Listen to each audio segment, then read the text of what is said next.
My word, we're a little bit late tonight, but it is 9:13 on Monday the 23rd of January, and this is the Cats Whiskers podcast live.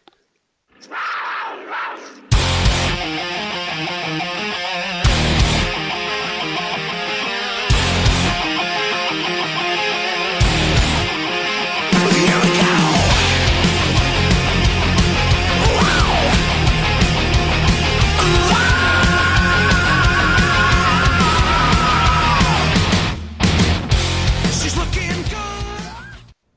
Hello, good evening, and thank you very much for sticking with us. I think the phrase "never work with children or animals" is definitely applicable here, and unfortunately on the Cats Whiskers podcast we often deal with both. So, and that leads me nicely on to our panellists for tonight. So joining me to talk about this last weekend and coming back down to earth with an almighty bump is Antoine Marie-Jeanne. Good evening, folks. And Adam Reddish. Hello, everybody. Right, hopefully Jono is going to join us later. He'll be along as soon as he can, but we will go on without him for the moment. I think for this particular first section, we're going to be leaning on you heavily, which could be it oh could dear be, God, it could be interesting. You'll have to tell us what you're remembering between your pints of Guinness. But first of all, did you have a good trip? Oh, it's always a cracking trip over there. It was nice to catch up with a few peeps and obviously visit a few of the local establishments. I'm sure the local establishments were very pleased that you joined. Right, unfortunately, Friday, we have to talk about it. We do have to talk about Friday's game. The euphoria wore off very, very quickly. Belfast Giants skating away with a 5-4 victory. The first period was definitely one that we don't want to ever revisit ever again, so much so that I haven't even watched the highlights. I'll hold my hands up to that now. 1-0 from James Vandermeer. 2-0 from David Rutherford, 3-0 from James Demarais. That saw the end of Mika Weekman's night. In the second period, there was mercifully no scoring, but in the third, Panthers mounted the comeback with Jeff Brown making it 3-1. James Demarais pouring on a little more misery for us to make it 4-1. Chris Lawrence then start of the resurgent Panthers. Made it 4-2. That man Demarais again coming back to make it 5-2 to the Giants. Robert Farmer to make it 5-3, and a late effort from Matt Carter, but unfortunately it wasn't enough, and the Belfast Giants took the points. So it was an absolutely disastrous first period, and probably it's fair to say that really scuppered any chance of winning. Or would you agree with that, Ant? It was so flat. We just looked so off the pace. It was. When you go to like games and you're in a really good mood, you've had a really good day up until that point and everything, and then it all goes wrong really, really quickly, and all of a sudden you're just like, yeah, this is why you should have stayed in the pub. I mean, how many times this season have we conceded goals in quick bunches? I mean, I can't remember the exact time, but all three goals seem to come within about a 5-minute period. And I mean, I have watched the highlights just to make sure that I wasn't sort of imagining a couple of things about the third period, but there's not a lot you can say. The defence was poor. We looked slow. It looks like Mika, okay, he was a bit unsighted for the first goal. Gave up an unselfish rebound for the second one, and then he just looks fed up by the time the third one's got in. It's I don't know. First period awful, second period better, third period, yeah, I could probably say we were the better team, but it was too little, too late by that point. I mean, we could have been 6-7 down by the end of the first. We were that bad. I mean, Adam, I'll briefly come to you because I know you didn't watch the game, but having watched the highlights, would you say that 5-4 was a fair reflection of the game overall? It's difficult to say because obviously highlights are edited in a particular way. what I would say is that all the goals were scrappy. Most of them were avoidable. I don't think there's one good goal amongst them. It was just a combination of bad defence, sloppy net minding, poor rebound control. The amount of times the puck was just being knocked back and forth in front of the netminder's crease, and somebody was alone just to tap it into an empty net. I don't think the game will go down as a defensive masterclass. Well, from the highlights that I saw anyway, as I said, you can't really get a feel for the overall flow of the game and who dominated particular stretches and periods of it. But I suppose if we are looking for a crumb of comfort, we did mount a reasonably strong comeback in the third period. But as Ant said, the damage was done by that point, because you can't win a game in the first few minutes, but you can sure as hell lose a game in the first few minutes, and that's apparently what we did on Friday, because it was a very, very sluggish and lethargic start. So I'll come back to you, Ant, because Adam obviously touched on there was a comeback in the third period, and indeed that's when all the Panthers' goals were scored. I'll sort of ask you a two-pronged question.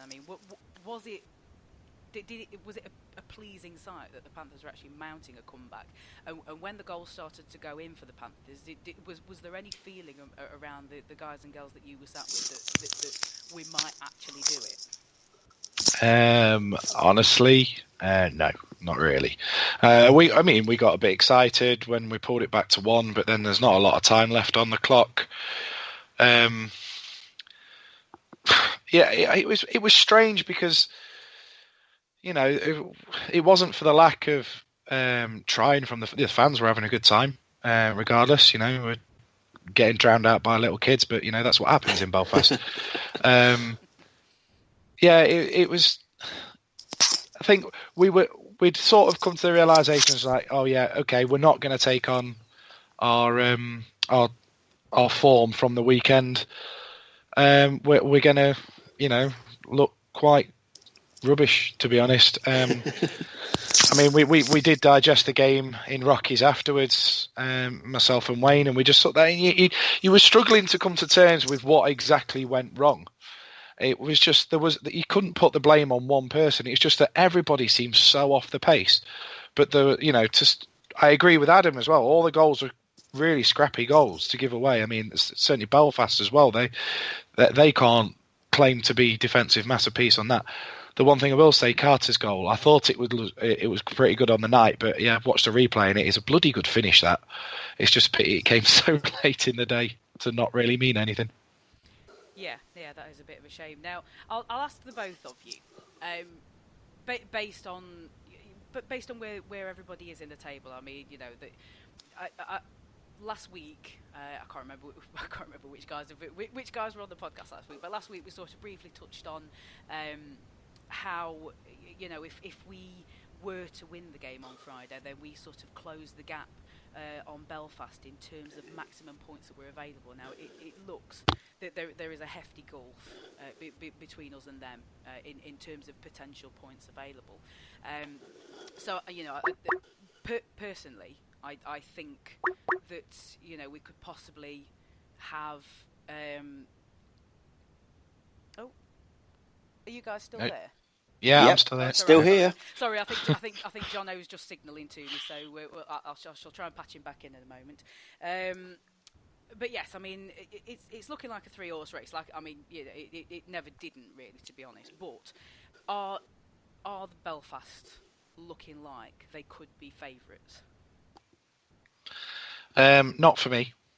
It's still Cardiff's to lose, and for me, Steelers still have the championship pedigree. But it's strange because all the games we've seen them in my opinion, they've not been that great. They've just been playing.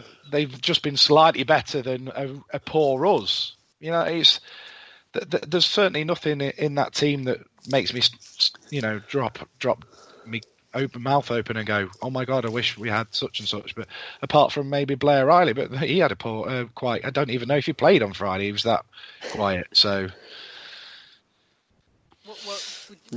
would you agree with that, Adam? I'd probably give Belfast more of a chance than Ant has given them. And I just think it's because of the form that they've run into recently. They've gone on a great stretch of wins. And, this is a time in the season where you really want to be putting a good run together if you're going to mount a challenge for the league title. And, Ant is right that it's Cardiff's to throw away. And, they've been at the top of the table for 99% of the season so far. But, to me, they are showing lots of inconsistency at the moment. You don't really have any confidence that Cardiff are going to win the game that they're next in. So I'm sure that Belfast and Sheffield have latched onto that, and they're, taking advantage. Obviously, Sheffield beat Cardiff at the weekend, so that helped them. But Hello. Belfast are still, there and thereabouts, and I don't think you can discount them at this stage of the season. Right. Okay. I think I hear the dulcet tones of a Mr. Bullard. Would that be right? I just did. I did too. He said hello, and now he's saying an awful lot of nothing. So I'm here. Hey, he's back. He's back. Nice of you to join us. Sorry about that. I had a very distressed young daughter, so I had to comfort her because she was crying, bless her. So yes, that's the reason that we had all these delays. So I'm very, very sorry, everyone. It's blame my 21-month-old daughter. It's all her fault. I will scold her in the morning. Really? Yeah, as if you will, because she'll just look at you with those eyes and go, I'm too cute, Dad. So yeah, now that you're here, Jono, we'll just give you a chance to give your sort of overview. I mean, we've sort of come to all the talking points we were going to go through for Belfast. So yeah, we've touched on the first period from hell. And the comeback that was attempted by the Panthers, and I don't know if you just heard sort of the back end of what Adam was saying about Belfast potential title favourites. So give us the lowdown. Okay, awful first period, awful, and Mika will want one of the goals back, but he couldn't do at first and third. He couldn't do a lot with. But I think the second one, he put a rebound straight into the slot, and Rutherford is going to gobble them up all day. Selfish on. No, come on. I thought James Demarais, I've always rated him. I think he's a great player, and a great hat-trick from him. I'd love to see him in a Panthers shirt. I think he's an excellent player.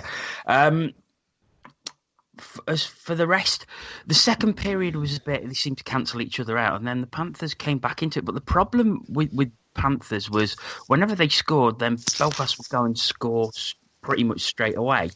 And I think it was when we went 4-2 and Demarais got his hat-trick, I think, a few seconds later. And then Farmer and Carter scored. I think if there'd have been another couple of minutes at the end of the game, I think we would probably have equalised because we had all the momentum with us and we was absolutely laying siege onto Jackson Whistle's goal. But, it's a 60-minute game. We shouldn't have been so lackadaisical in the first 12 minutes, and that's the reason we lost the game. But it was quite pleasing to see the comeback, but disappointing that it was our first regulation defeat since the last time we played in Belfast on the 17th of December. Right. Is that a good enough roundup? I think you did all right, but turning up late and giving us your summarising offerings there, yeah, lovely. Okay, so in between is various pints at various establishments. While Ant was over there, he managed to get a chat with every Panthers fan's second favourite landlord, Jim Graves at Rockies. Hello, I'm here backstage at the world-famous Rockies Sports Bar in the SSE Arena. I am pleased to be joined tonight by ex-Panthers next minder and manager/owner, am I correct, of Rockies, Jim Graves. Hello, and thank you for joining us this evening. Thanks very much, Sean. It's great to be here.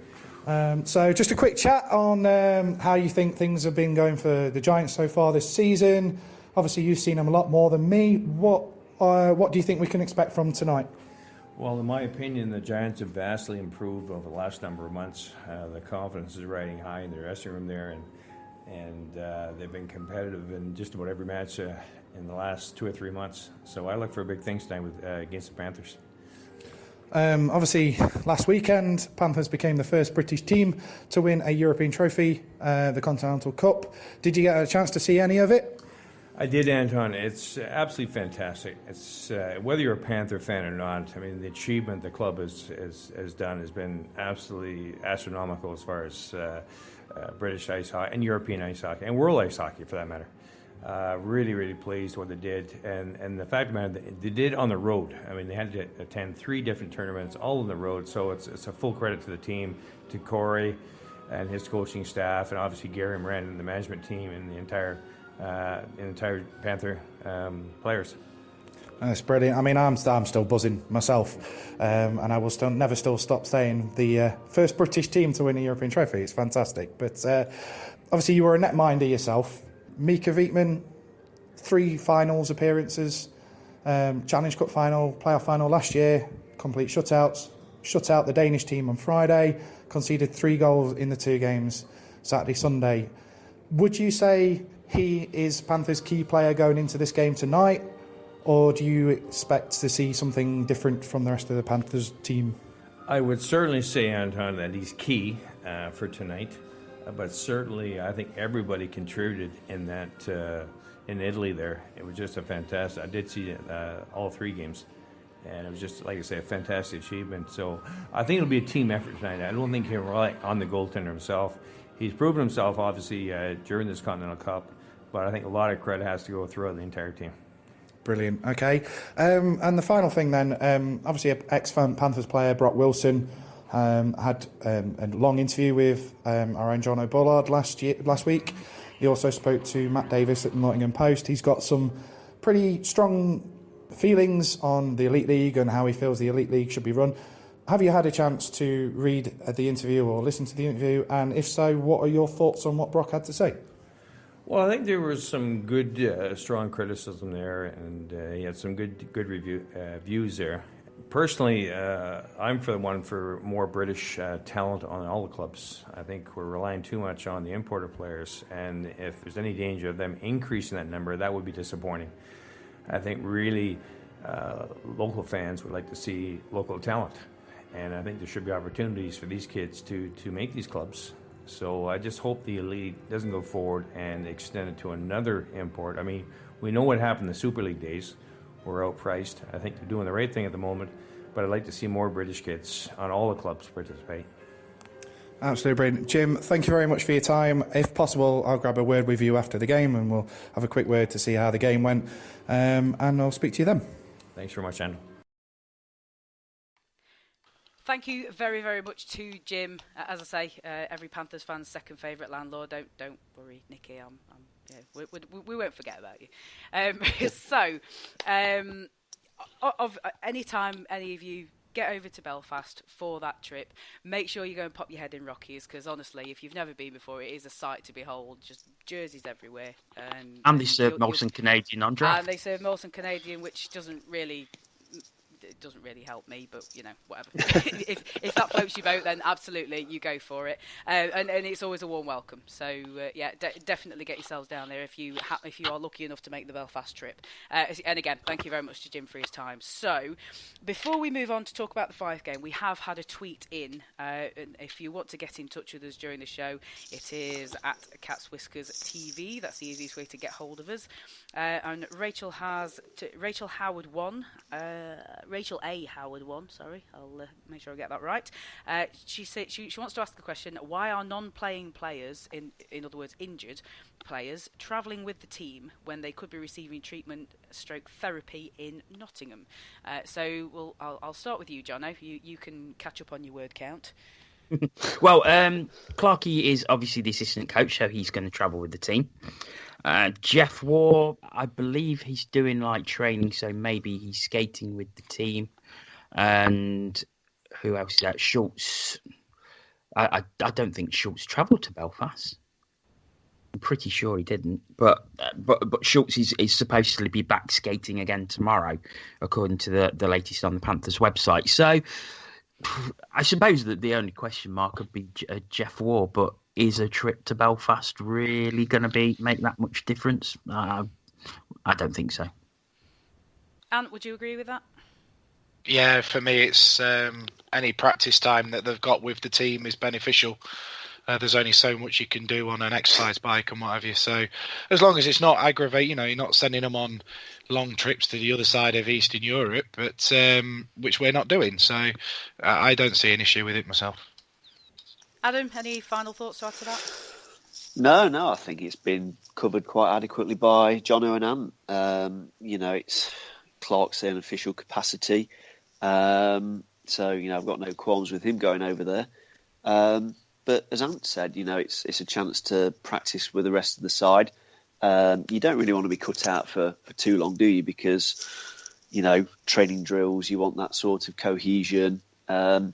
And it maybe that the injured players can't quite do as much on the ice, but just having the chance to skate can keep your body loose and, help, that sort of time to, get back into the swing of things when the injury is healed. Okay, thank you very much for your question, Rachel. And just as a quick forward plug, quick forward notification, there won't be an Ask TCW this week because we are going to be playing the Steelers. I believe myself and Jono are going to be there. I don't know if the other two guys are attending. Not sure yet. I'm not. Your seat's still free. Your seat's still free, Adam. I was looking on the way. Well, if you want to buy it for me, Jono, I'll be there. There's basically my seat bought and the other 7 around me not. So I'm going to be very lonely on Wednesday night. Oh, he's tugging at the heartstrings now. I might err towards a yes than a no. Yeah, you're going to get peer pressured into it, aren't you? Right, yes. So anybody who's got any Ask TCW questions, get them in anyway. Send them through to us, either email, tweet them, put them in the various Facebook groups. Just pop the hashtag AskTCW, or if you put it into one of the Facebook groups, just tag one of us in if you can. Twitter's always the best way to go, I think. We also have a Facebook page, so if you want to seek us out through that, then we'll monitor that and we will save them for next week. So we'll move on to the Fife game at home at the NIC on Sunday, i.e. yesterday if you are listening live. Positive start for the Panthers. Brian McGrattan taking us 1-0 up in the first period. That was the end of the scoring there. Into the second, and Justin Fox evened it up on the power play to make it 1-1. The third period, Alex Nikiforuk restored the 1-goal lead.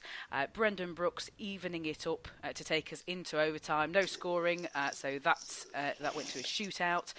No Panthers goals at all, and the winning shootout goal scored by that man, Justin Fox. Quite a frustrating game for me personally, I would say. But what a performance by both of the netminders. I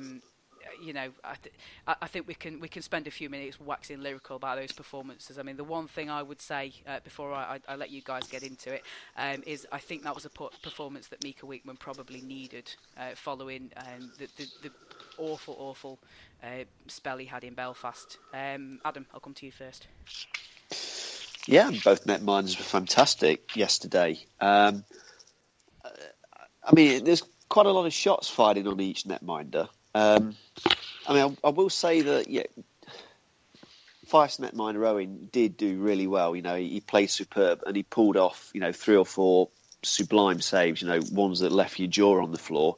As did Mika. Mika made a couple of absolutely world-class saves, but I do think that a lot of our shots on Owen, were quite, simple shots that a netminder would expect to make more often than not.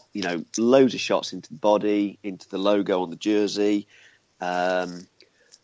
We did have a lot of pressure. It was a really strange game because you walked away from it and you thought, how have we lost that game? And it wasn't because we played breathtakingly well. It just seemed like we had more of the offensive opportunities. Maybe we just needed to be a bit more clinical around Owen's net. But, Owen did play really well, as did Weekman. That's probably why it was a very low-scoring game. I don't know who the man of the matches were. I think Fife's went to Owen, didn't it? Yes, it did. And Nikiforuk was... oh, right, okay, so Mika didn't win ours. But yeah, I think Owen more than deserved his man of the match award for Fife yesterday. Ant, would you agree with that? I've pretty much written down what Adam said word for word.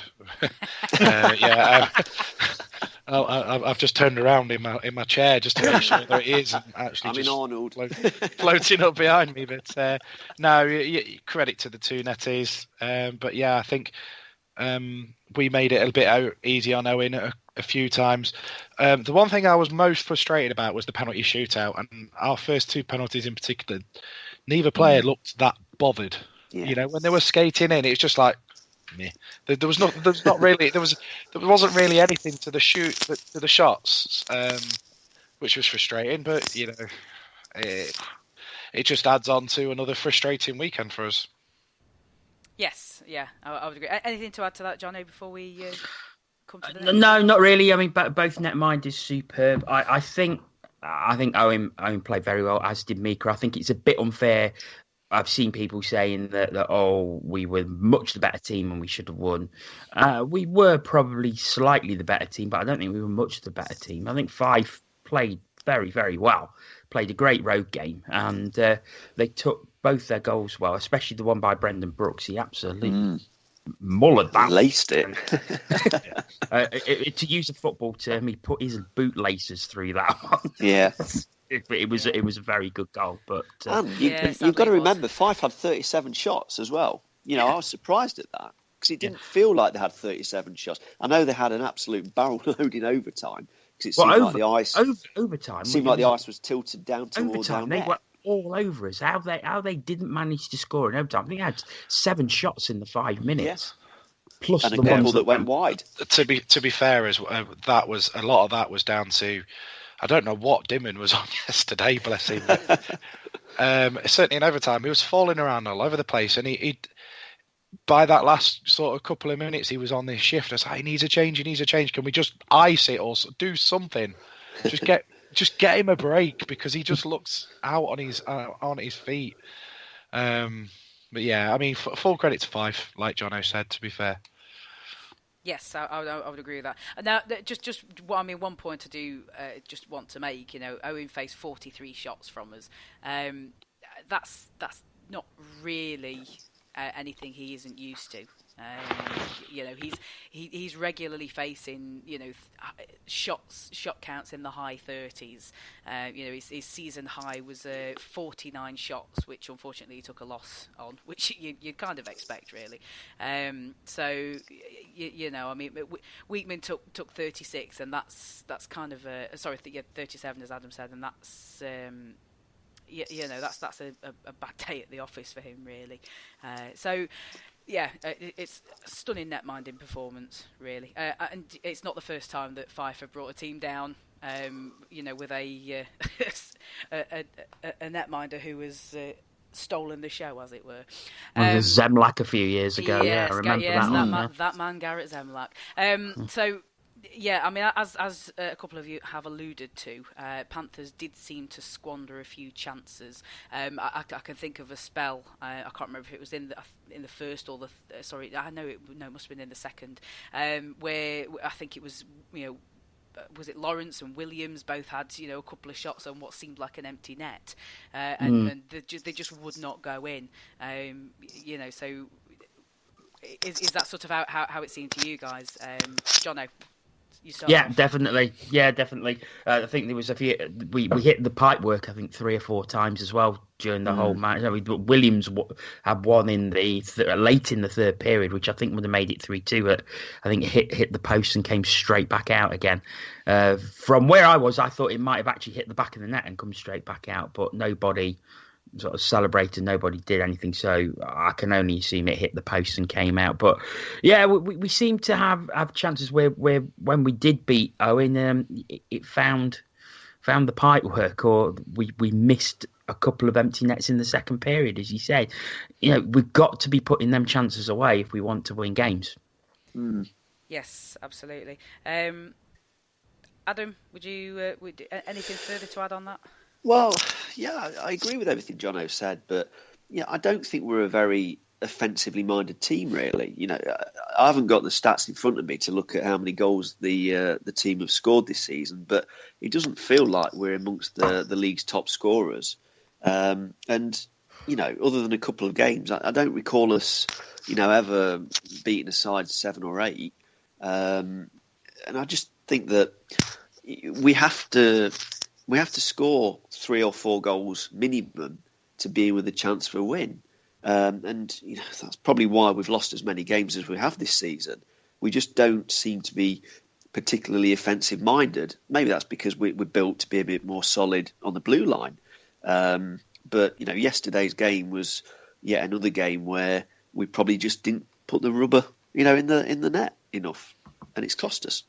Yeah, just to sort of jump off to that point. I mean, Panthers brought in Jason Williams, who seemed to give the side a bit of a much needed boost.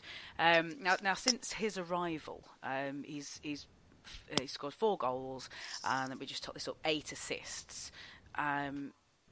In terms of points per game, he's top of the shop, quite obviously. I mean, the only game he's failed to score a point in since he arrived was the Edinburgh game. So I mean, do you think? And Ant, I'll ask you this: do you think that we're sort of looking to Williams in terms of scoring goals? Well, yeah, it's definite, because you look on when he's on the power play. The only idea seems to be get the puck to Williams, get the puck to Williams at every opportunity, and teams are starting to figure that out now. And as good a player as he is, he can't do it all himself. And I think if we're going to have a run at the 2 trophies that we've got on offer, I'd hope that we certainly dip into the transfer market, to be honest. That's an interesting one. Maybe we'll come back to that. So, obviously now we've had the straight loss, regulation loss to Belfast. We've had the shootout loss to Fife. Is it a case of after the Lord Mayor's show, Jono? It seems that way.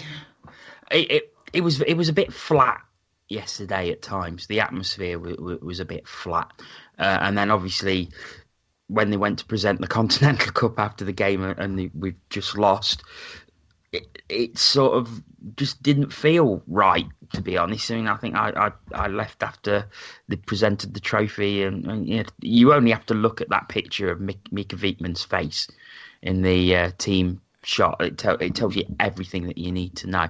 I hope it's not after the Lord Mayor's show, and I guess we'll know more after this weekend, but the problem is that it was said that the Continental Cup would be the priority, and I just hope there isn't a feeling of, right, that's it, job done. Everything else doesn't matter. Because, well, there's still 2 trophies to fight for in the Challenge Cup and the playoffs. The league's gone. I mean, that was gone months ago. So I just hope they can get back into winning ways. But they looked a completely different side this weekend than they did the previous weekend in Written. Yes, I would absolutely agree. Very worrying sight now that the table, as it sits, Fife are above us. So it looks like we're sort of we might be in a bit of a scrap to keep our place in the top half of the table.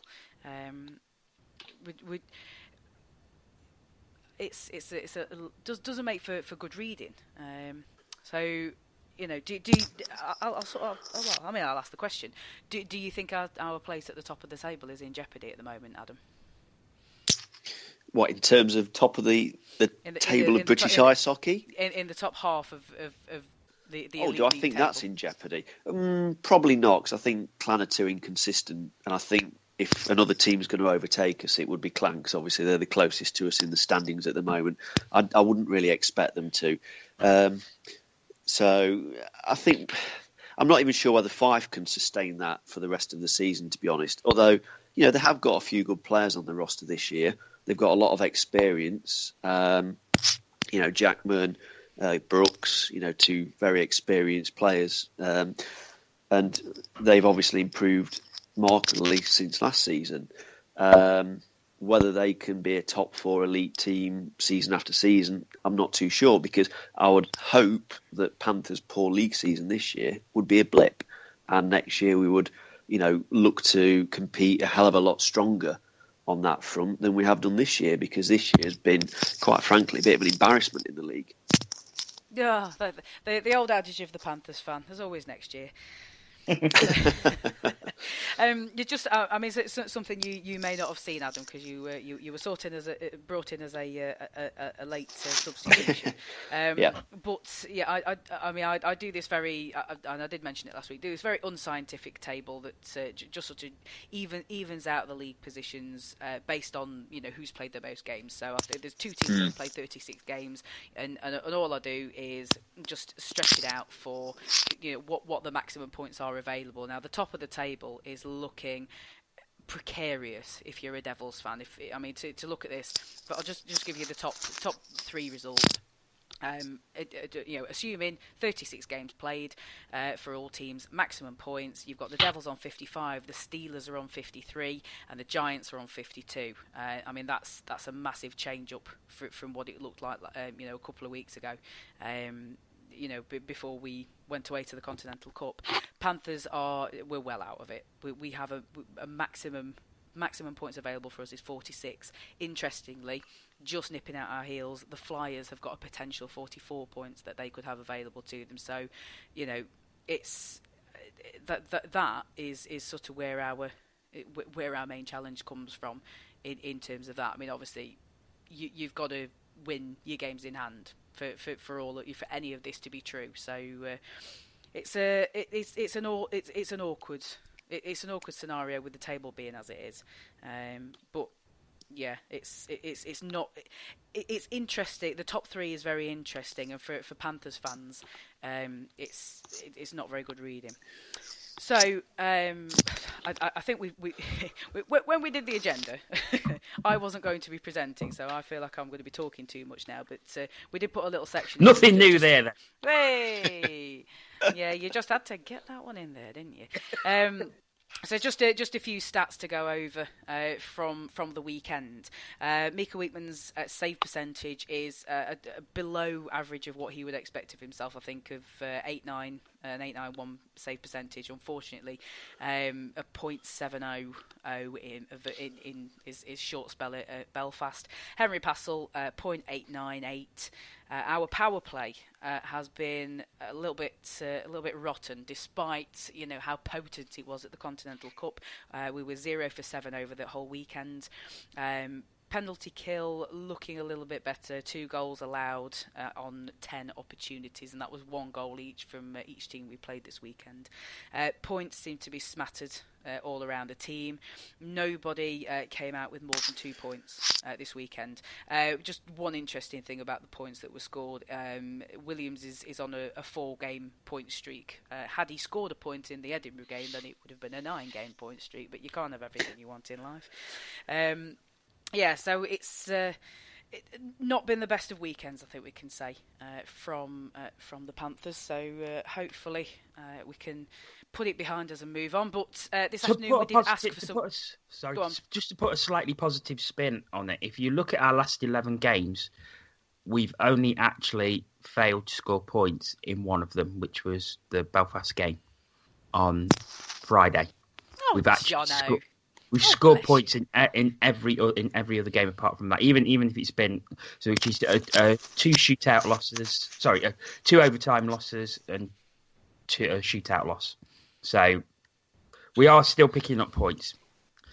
We are still picking up points, but I think this weekend has definitely taken the shine off that continental tray. Unfortunately, so yes. Yeah, it certainly did for me. I did stay for the presentation, and I took very little joy in it because there was no joy in the players' faces. So it was a bit of a hard watch. Yeah, so this afternoon we asked you for your thoughts, and quite a few of you got in touch. Thank you very much. Top of the shop, End Panthers banter. Friday's game showed 10 minutes can't win you a game, but it sure can lose you a game. I think one of you have alluded to that earlier, at least one of you. Poor start cost us. Shane Owen won on Sunday. Again, we've waxed a fair amount of lyrical about Shane Owen. At the Mighty Moog, he says it could have been worse, not much worse, mind. Sunday loss, not for lack of trying. I can't win them all, but it would have been nice to have won one this weekend. That would be my response to that. Lee Bayton, losses weren't due to a lack of effort.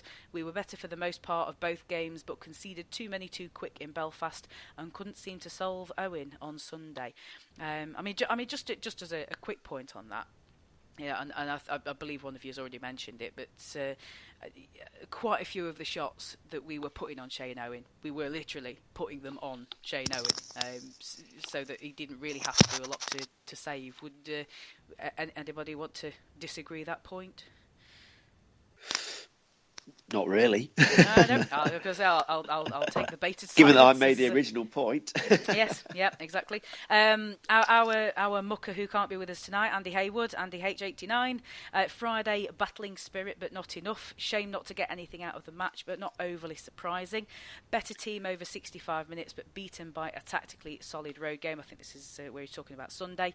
Relying heavily on a superb net-minding performance. Lee Constable 191, disappointing, was hoping for 3 points. That's very optimistic of you, Lee, I have to say. Good third period versus the Giants, but a terrible first period gave them a 3-goal head start. Sunday, we're just not scoring enough. We are on course for a very difficult playoff quarterfinals, unfortunately. And last but not least, Twist again, 1964. Disappointing, but similar after other European trips. Doesn't necessarily translate to poor showing on Wednesday. And that's an interesting point, because we're looking back on the games that we've had, and we have this game against the Steelers on Wednesday. I mean, the performances that have come from this weekend, I don't think they'll give us an awful lot of confidence going into Wednesday. Would you agree with that, Jono? I think the Cup is a completely different animal to the league. Considering our record in the Challenge Cup over the past few years, I honestly think we're going to go into that with absolutely no fear whatsoever. And I'll just briefly staying on Wednesday. I know I'm sort of going off agenda here, but Wednesday, what would you consider a good scoreline to take up to Sheffield? 10-0 win. But they don't come around very often, mate. Can we have maybe a more realistic, lead to take up there? 9-0 win. Any sort of lead, the bigger the better, obviously. And Adam, just so you don't feel left out, do you think that we can progress in the Cup? Yeah, I think we can progress. As Jono said, Challenge Cup is a totally different animal to the league, which is good for us because, the league hasn't really given us much success this year. But, it seems like as soon as we go from league to cup mode, something switches in the players' minds and maybe the coaching staff's mind, and all of a sudden we look a totally different outfit. So, I fully expect that to happen again on Wednesday.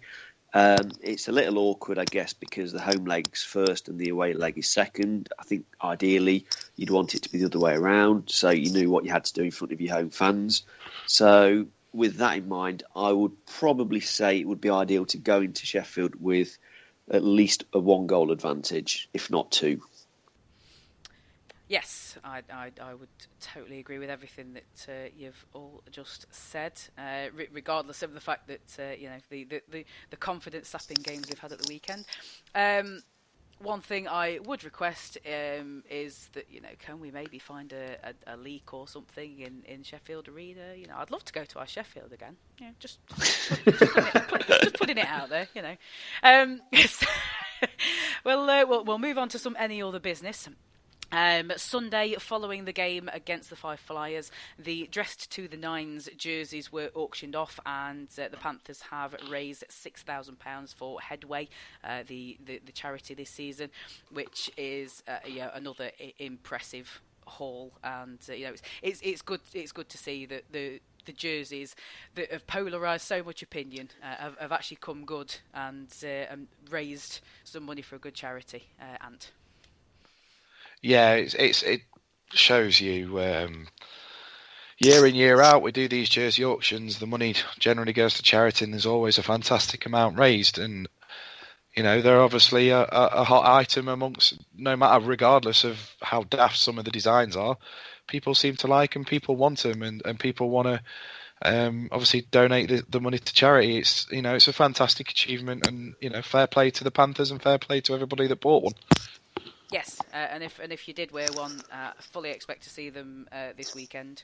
I'm sure there'll be plenty of people who want to show off their new purchases. So, get them out there. Right. To be fair, I thought there was a couple of people at the darts when I went to the darts a couple of weeks ago. I thought there was a couple of people wearing them there, but it just turned out they were wearing dressed as penguins. So. Right, so other Elite League results and news, and the hottest topic coming out of the weekend, I think. I would like to stress that everything that we are going to say about this is it's alleged.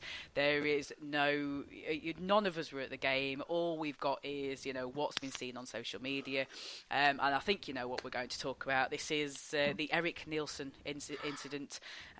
Basically, what Tina's saying is, don't sue us. yeah. Please don't sue us because we're all poor. Just please don't do it. Yes, so there was an awful lot of chatter. There was a lot of uproar. There's various videos and opinions and everything all over. If you've been under a rock this weekend and you are not aware of what's happened, Eric Nielsen has allegedly fought a Fife fan after allegedly being provoked. Now, there's various stories that are floating around. I personally have seen on social media that things were being thrown on the bench.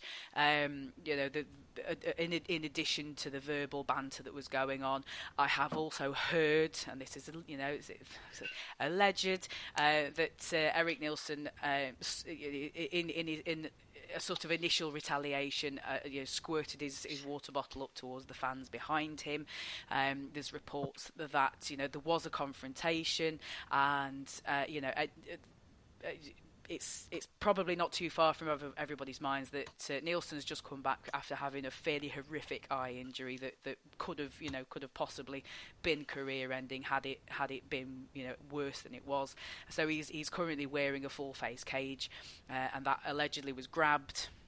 And then an altercation sort of came off the back of that. Now, there are stories coming from both sets of fans, and there's even contradictory stories coming from the same sets of fans about everything that happened. Adam, where do you start? Oh dear. Oh, I was hoping you wouldn't come to me first.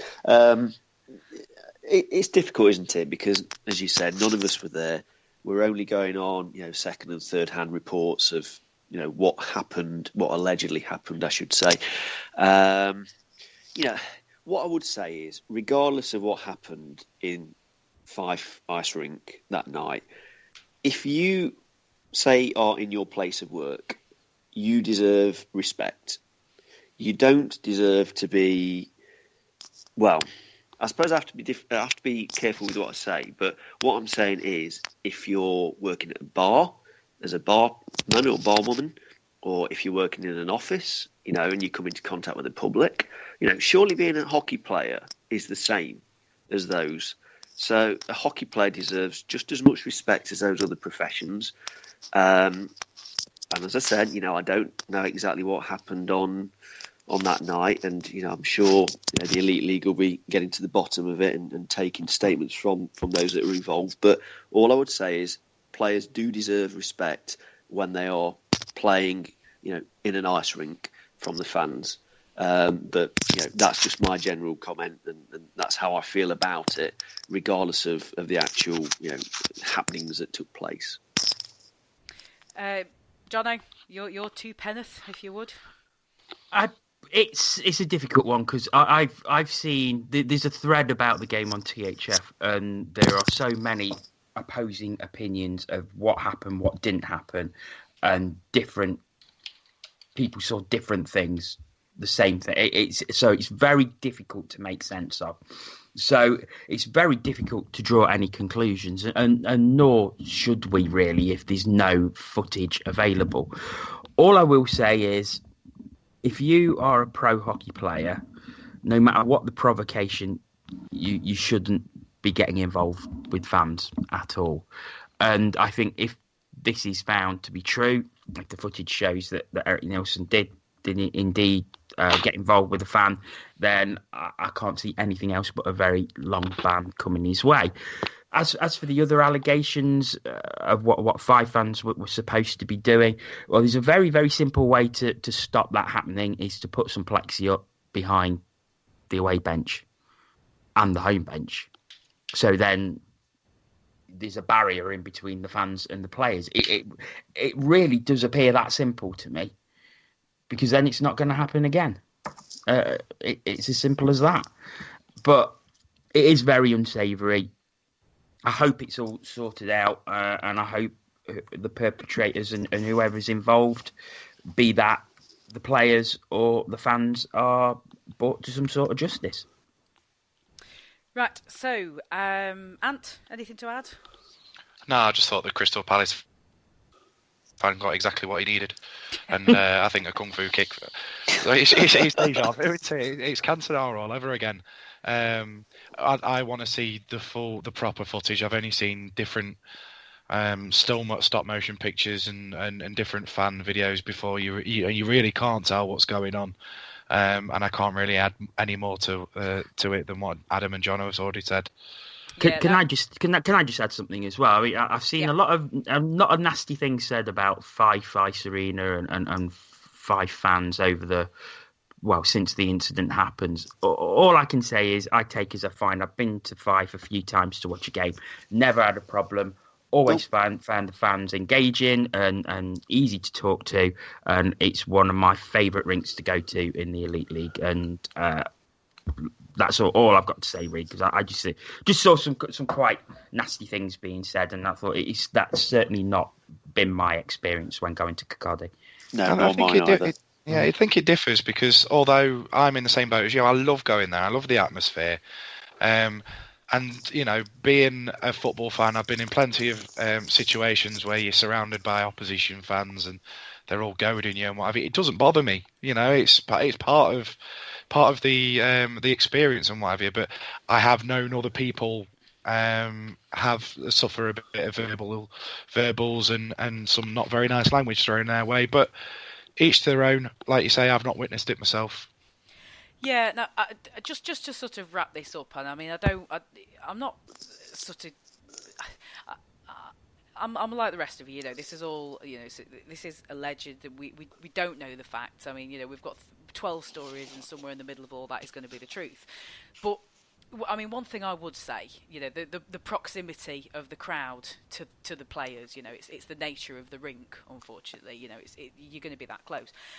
I mean, as I have said many times before, I sit just behind the away bench, and incidents like that are few and far between. But we have had an incident of that sort of ilk in the arena, in the NIC. There was a particular Steelers game where I believe Jason Hewitt was on the receiving end of an awful lot of verbals from the first two or three rows. And it was when Brian Finity was still the coach there, and there was an awful lot of verbals sort of being traded backwards and forwards, and just sort of out of nowhere, Jason Hewitt then squirts his water bottle, sort of backwards at us in block 15. Not too long after that, there was a pint launched from about 2 or 3 rows behind me. And it turned into a very unsavoury few minutes while it was all sort of somebody tried to sort it out. The security team came along and tried to figure out who it was that needed to kick out. Nobody knew. Nobody was owning up to it. So it has happened. It's not something that happens very often, and that's the only time it's ever happened while I've been while I've been sat in the seat that I have been. But Fife are not the only rink that has had an incident of this ilk. However, I think the proximity, as I've said, of the crowd to the away bench has possibly it's inflamed the situation, unfortunately. So it needs to get ironed out. It needs to get cracked down on, and the league needs to move on. And I think that there's I think the Fife Flyers and the Fife Ice Arena need to just sort of have a look at it and see what they can do better. Basically, see if there is anything that they can do to prevent that sort of situation happening again. So, I think unless you guys have got anything else you want to add to that, then I think we'll sort of wrap up with the rest of the any other business. Jolly good, right? No. Okay, wonderful. No, nothing from me. Right, okay. So Challenge Cup tickets are on sale for the final at Ice Arena Wales. I will have to sort of bow to you guys because I haven't really had time to have a look at this, but apparently there is a pre-booking system in effect where you can secure your seat with a £2 booking fee. What do you know? Well, this is correct. So you ring up, you pay your £2, and that reserves you a seat. And if your team gets to the final, you can then take the option to buy that seat for the face value. So essentially, they've offered this to fans of the 4 finalists, so Cardiff, Belfast, Sheffield and Nottingham. So they are giving 2,900 tickets to between each fan base, so 1,450 tickets for each fan base, and you can reserve your ticket in this way. So basically they're reserving tickets, and then if your team gets there, you can take the option to buy that ticket. I think it's a genius money-making scheme by the Elite League. Absolute genius. However, is it morally right? And I think that's where there's probably a bit of a grey area. But it's a limited capacity arena, and that's where the final's being held. If it was being held at, say, Nottingham or Sheffield, they wouldn't have to do it because there'd be more seats available. So, you could say, is it exploiting fans a bit for a bit of extra money? Possibly. But, it sort of begs the question, should it have been held in Cardiff when it's only got a 3,000 capacity? Yes, I mean, I suppose that would be the question that I might have fired off. So, Ant, what would you agree with it, with any and all of that? Yeah, exactly. It's a very clever way for the Elite League to make a bit of extra cash, potentially. I do like the fact that you get £2 off the webcast. I mean, that first season it was Sheffield against Cardiff. I ended up buying the webcast. I was going to go to the game and then I just couldn't be bothered. I didn't want to watch Steelers win in their own venue, basically. But no, I did buy the webcast, and I might well buy the webcast this time around if we don't make it. But yeah, it's you can't have everything in Nottingham. As great as it would be for the Panthers fans and our pockets, we can't host everything. And this is the problem when you don't have a neutral venue. I like the idea of moving the Challenge Cup final around to different venues, but yeah, when you're stuck in this situation, it could have been Panthers against Sheffield. If the draw had, thrown something different up, it could have been Panthers against Sheffield, the 2 biggest fan bases in the league fighting over 1,450 tickets each. It's not great, is it? Yes, and I think that's possibly something to maybe consider for the future. But yes, anybody who wishes to secure or pre-book a seat, you can go ahead and do that. Let us know how you get on. Right, so we'll just breeze over some of the results at the weekend. The Manchester Storm, as we've just been talking about them, They had a Scottish triple header, lost to the Clan on the Friday, took an overtime point against the Flyers in that very controversial game, and lost to the Capitals on the Sunday. So the Capitals getting some very much needed points in their games in hand. The Belfast Giants followed up, beating the Panthers with an absolute demolition of the Dundee Stars at 6-0.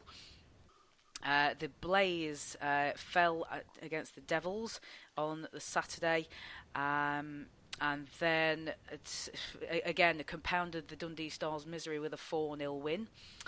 Steelers lost in overtime, still managed to get a point. So some would say the form of potential champions, unfortunately. The Clan taking 2 points from the Erhard Conference, which I think they badly need. The Steelers then taking it to the Devils with a 4-3 win. So denying the Devils some very much needed breathing space points there. Any particular results that just sort of catch your eye there, gentlemen? Well, Dundee with a 4-0 loss to the Blaze and a 6-0 loss to the Giants, so not even managing to score over the weekend. So that is not great for Mark Lefeuvre's team, and that's a massive win for the Blaze as well in 8th place, because it gives them a bit of breathing space over the Stars. Until all the games even out, then yes, it looks all right for them at the moment. I think they needed that. And Adam, any other results that you wanted to just point out? I think the Caps winning at home to the Storm. I don't think that should be overlooked. They're just about keeping themselves in the hunt, aren't they, for that potential 8th place in the Elite League and qualification for the playoff quarters. But it's going to be tough because, as Jono said, Coventry, who I think they're 8th at the moment, have started to pick up now, and they're notching points on a far more consistent basis. So I think Dundee have definitely got problems. Edinburgh have a lot of work to do, but I actually think Edinburgh could overtake Dundee, and I think that probably would be quite a big deal for Edinburgh to not finish bottom of the league, because it's tradition that they do finish bottom of the league, unfortunately. So that, whilst they might not make the playoffs, I think it could be a step in the right direction for that organisation. Ant, anything to finish off with that? Steelers winning at Cardiff, biggest win in the weekend for me. Yes, it certainly gives them a little bit more sight of Cardiff, really, doesn't it? Well, it's momentum, and it's dragged them. I mean, it wasn't so long ago when I raised the question here. It was like, well, if Sheffield can still win the league, surely we can.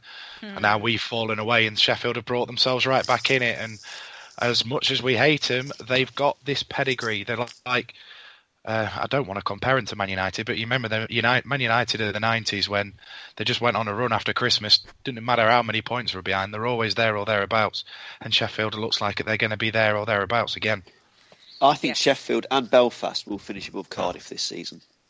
Good, I think Cardiff are going to fall off the rails. Won't be the first time. I must admit, I think Belfast are looking very strong at the minute. They are picking up points at a rate of knots. And another 4-point weekend this weekend. They are starting to look very, very dangerous. Yeah, but it was only last weekend. They only got 1 point at home, 2 games against Sheffield. True, but they've managed to get 4 points this weekend, while Sheffield's only got 3. So they've started to stretch that gap back out again. I'm turning into a bloody Steelers. Standing like a Steelers fan. I hate this. Come on, Panthers, get your bloody fingers out. I wanted to use the analogy of the Tour de France, which is a bit cosmopolitan, I know, but often on a mountainous hill stage, you get somebody that goes riding off into the distance, but eventually get caught up by the peloton. And I think that breakaway rider is Cardiff this season, because I don't know how far ahead they got of the other sides in the league. Perhaps their league got up to about 10 points, did it, at one stage? I know they played 11. It was a couple of weeks ago. It was 11. I think they were 11 points ahead. Yeah. And admittedly, they'd played more games than the other teams just beneath them in the table. But, look at the momentum shift. How they've lost that lead almost overnight. And Belfast and Sheffield, Belfast, as we've been talking about, are in great form at the moment. I can see both Belfast and Sheffield overtaking Cardiff. And, I don't even think it will come down to like the last game or two of the season. I think they'll be comfortably by them by that point.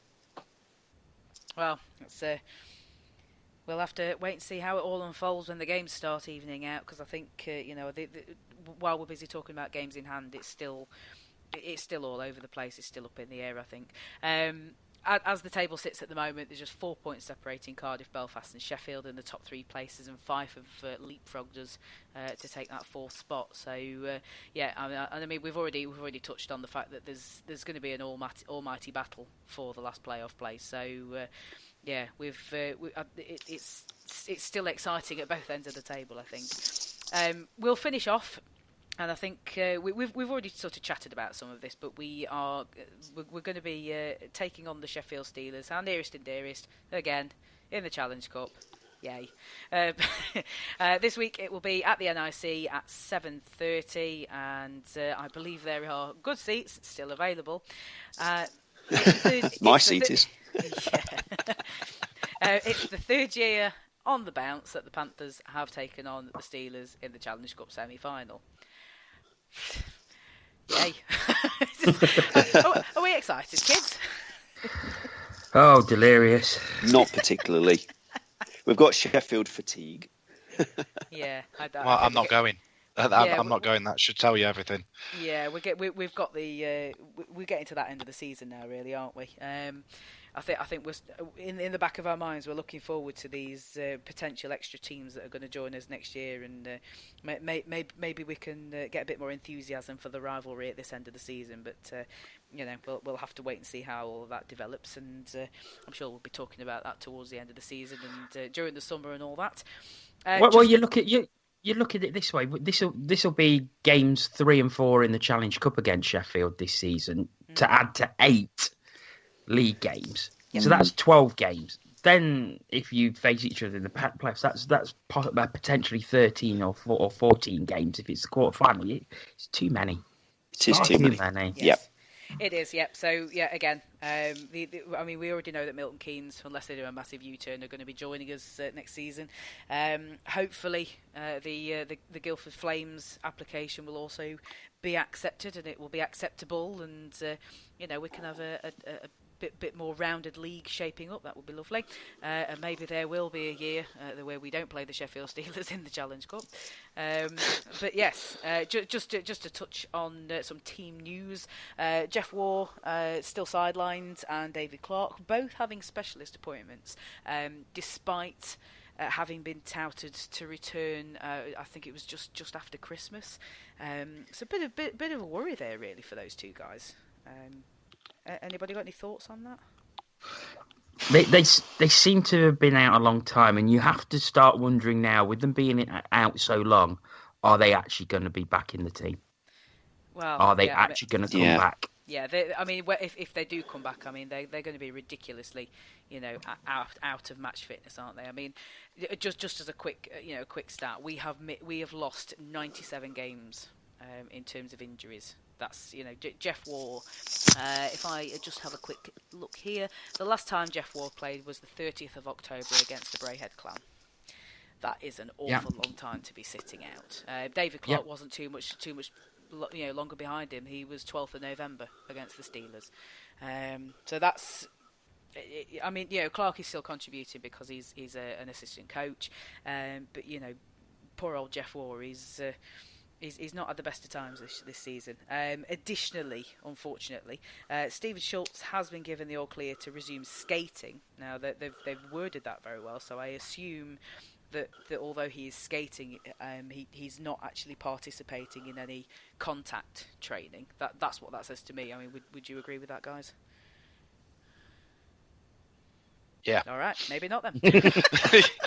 Just fine, be like that. But it's difficult to know, isn't it? Because, as you've said there, the way that the injuries were initially described for Jeff Waugh and Dave Clarke, we would have expected a return by now. So I don't like saying this, but there's probably a reason behind why the club put certain timeframes on particular injuries. But in the instance of Jeff Waugh and David Clarke, it's just been miles off. Absolutely miles off. So, whatever the club say about a subsequent injury, it does leave you as a fan thinking, is that accurate? Is it going to be a lot longer than that? Is it going to even be shorter than that? Are they going to be back on the ice quicker than you expect? So, he's back skating, Schulz. Well, yeah, that can mean any number of things, as you said. So we'll just have to see, won't we? But it's a bit of an issue with the Panthers. It's a bit of a bugbear of mine as well. Yes, and I mean we've talked about that long and hard over various podcasts. Not just this season. It does seem to be something that is a recurring subject. Just as a last point, Chris Lawrence is having a precautionary X-ray after being hit by a puck on Sunday. So we've got potential there for our forward lines to be even more in disarray. So hopefully, best wishes to Chris Lawrence, and hopefully it's the precautionary part of that prevails. Unless, chaps, there is anything else, I think we can wrap up. Just remember, no Ask TCW on Wednesday. Yes, no Ask TCW. Oh, put my teeth back in. No Ask TCW on Wednesday, as various members of the podcast will be attending the game against our nearest and dearest up the road. We will be returning on Thursday for our preview show, which will probably also feature a review of said game on Wednesday. So all that remains for me to say to wrap up this evening, and again, apologies for us being a little bit late. We'll try harder. Must try harder. We'll put it on our report cards. So thank you very much, and good night to Adam Reddish. Good night, everybody. Antoine Marie-Jeanne.